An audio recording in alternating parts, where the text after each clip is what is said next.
Hello, welcome to Greenhat-Redbeard Adventures. This video is going to be about my new Grayl Geopress water bottle filter. Got this for my birthday. And this one, it's kind of a funny story because a friend of mine and I do birthdays because she doesn't celebrate Christmas, but I do. So we just do birthdays. So I bought her a Grayl Geopress in blue, and she bought me this one in black. So imagine that kind of funny situation when we're trading gifts and it turns out to be the exact same thing, just different color.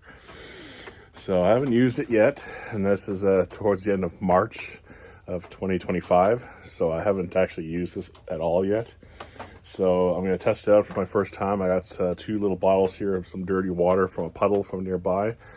As you can see, it's kind of some really lousy weather out here today. It's been raining all last night, and it's been raining so far all day today. And in general, it's supposed to rain for the rest of the day as well. So there's puddles of water absolutely everywhere. So I got these two bottles here with the ends cut off. Of course, on the camera, the water looks pretty decently clean, but I can assure you it's not. There is obviously some debris in the water there, as you can see. And the water has a bit of a yellowish kind of look to it. It's just from a puddle of water that I took off of just a ditch, just off camera a little ways.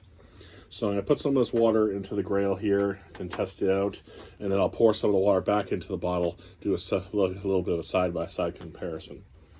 So how this bottle works is pretty straightforward and simple. Of course, you got your drinking nozzle you just undo here for drinking with. You're going to notice the nice little line right here. That's the edge of the bottle filter.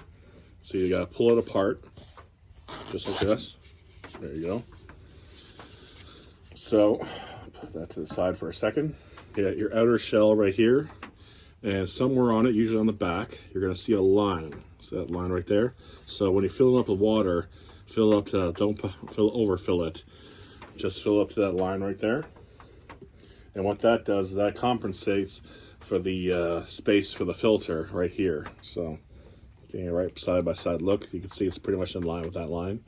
So you fill it up to this line, then you simply put this inside of here, and then you undo the cap a little bit or all the way, depends on what you want to do. I'm going to do it pretty much the whole way. So let's pour the water into this cup here.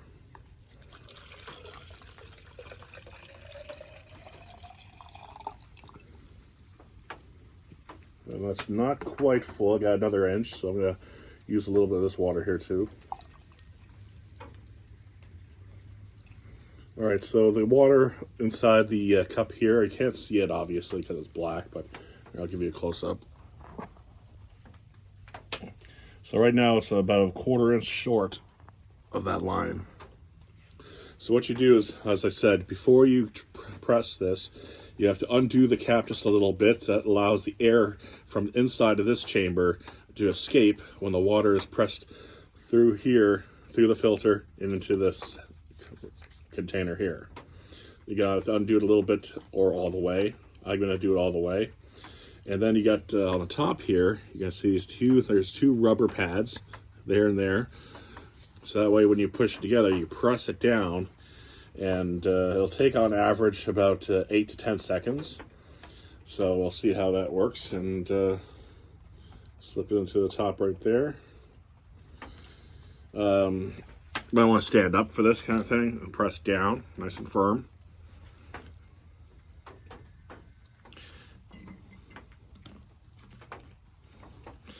Online it says roughly about 8 to 10 seconds. And the first time will always be the hardest.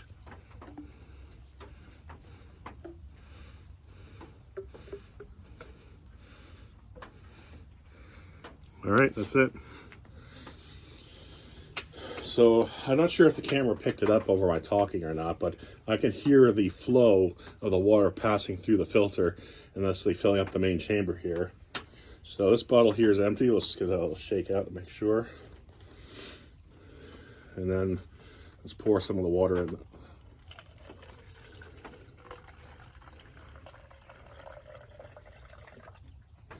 Now, if you may notice, I only poured about half of the water into this cup, but I can see it already. You can see the difference. Look at that. This one here is the dirty water. This is the clean water. Look at that difference right there. You definitely tell the color difference. I was hoping there was going to be a major difference. Now, as I said, you can only see I can only pour about half of this because of the fact that, well, I'm thirsty and I want to take a drink. So, cheers.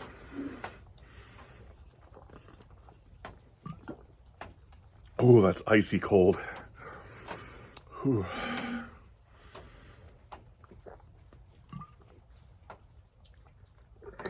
That tastes pretty darn clean to me. Tastes pretty good.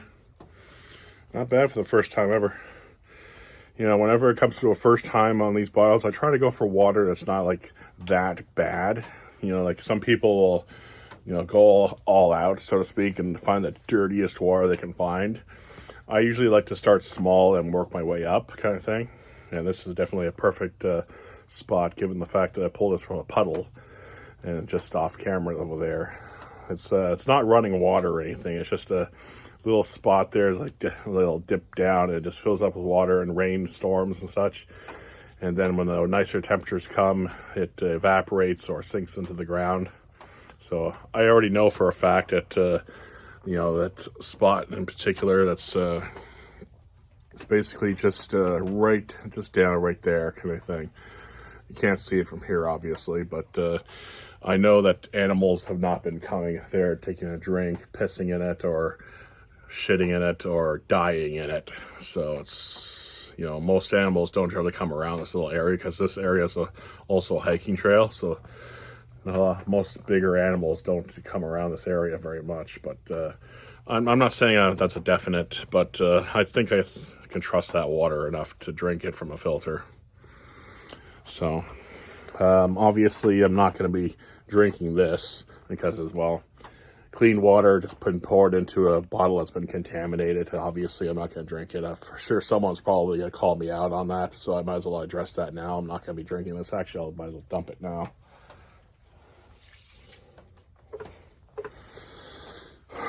So anyways, the water is nice, clean, and as you can see from the bottle there, it's nice and clean. And that was pretty simple. Let's put the camera down. So let's close that up for a second. So at this point, you'll see there's a rubber tab right here.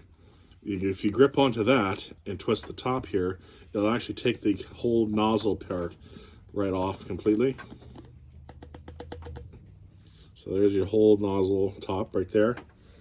I'll stick that upside down. And now the whole inner chamber of the bottle is now clearly exposed. You can see there's my water right there. You can see there's the filter right there. I can't really see it too well, but there it is. The inside from the view right there.